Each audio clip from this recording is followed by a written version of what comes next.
My name is Gavin Miles. I'm 41 years old, an architect by profession. I used to design buildings, but now I work as a consultant for real estate projects. I like order, logic, and quiet. I stay in good shape, wear simple suits, and keep my hair short and neat. For 10 years, I was married to Clara, a woman who worked in corporate fashion. She was smart, confident, and beautiful, always moving fast, always talking about her next big idea. She worked at Ardon & Company, a luxury brand based in Nashville. She was the vice president of brand development. She loved her title.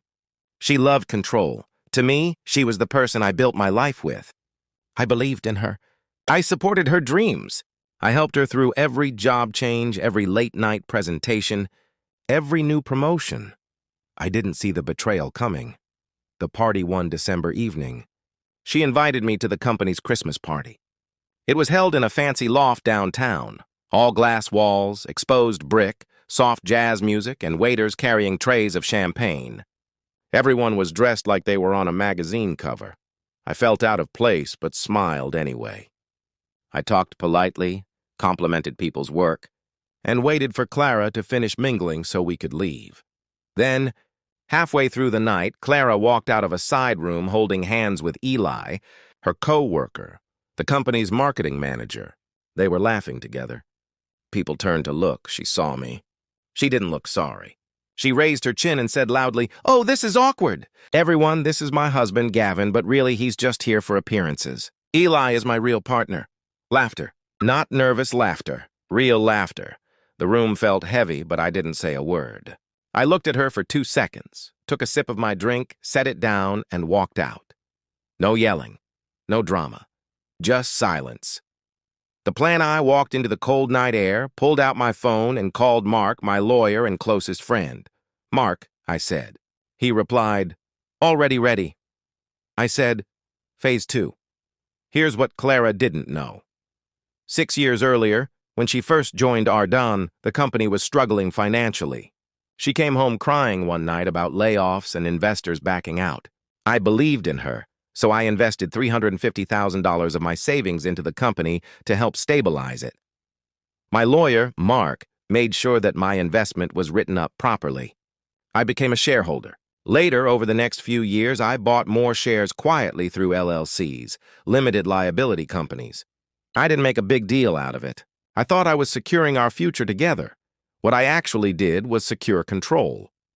By the end of that year, I owned 52.3% of Ardon & Company, the majority stake. The aftermath begins when I got home that night. I sat in my office. I poured myself a glass of whiskey. My cat Whiskers jumped into my lap. I stared out the window and let the anger turn into focus. The next morning, I ordered black tulips to be delivered to Clara's office with a small card that said, "Congratulations on your new partner. See you Monday." Then I started making calls. Mark reviewed the shareholder agreements. Stella, my financial advisor, verified the ownership documents. We prepared presentations and ethics reports. We didn't act out of emotion. We acted out of policy. Monday morning, Monday, 8:45 a.m. I arrived at the Ardon headquarters wearing my best navy suit and a calm expression. People looked confused when I walked in. Some whispered.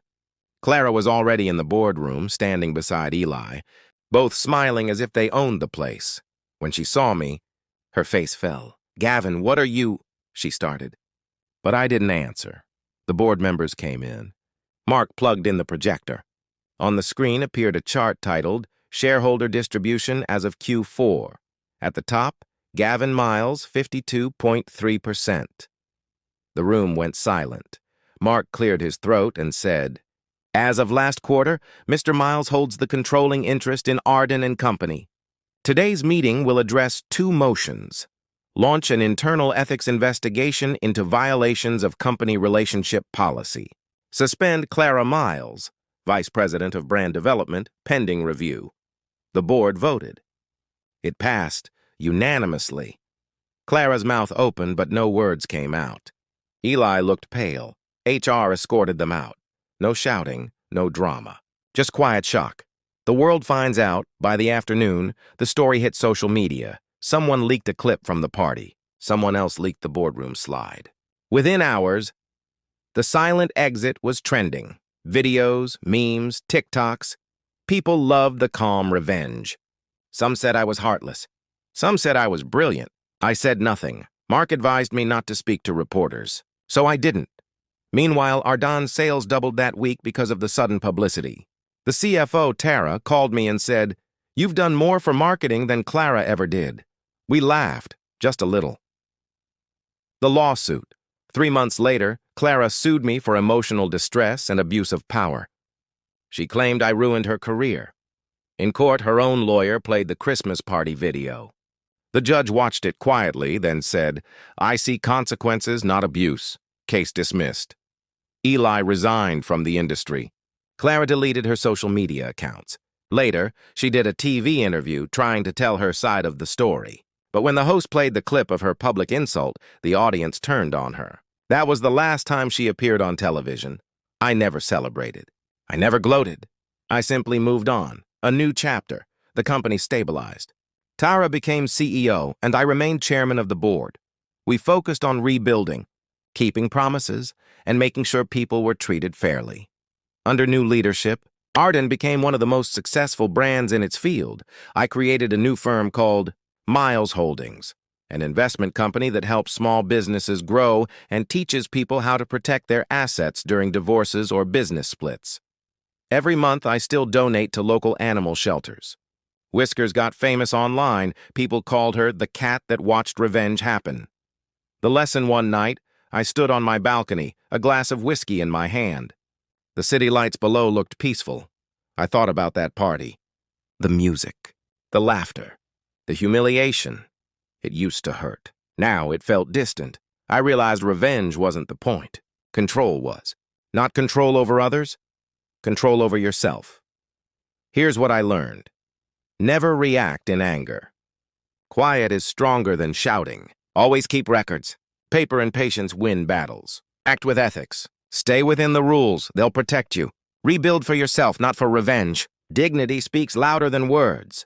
People still send me messages online. Some say I inspired them. Some say I was cold. I'm neither. I'm just a man who decided that silence, preparation, and calm action speak louder than rage. Clara once said I was just for appearances. Turns out, she was wrong. I wasn't the decoration. I was the foundation. And foundations don't crumble. They rebuild stronger. Thanks for watching PLZ. Like and subscribe.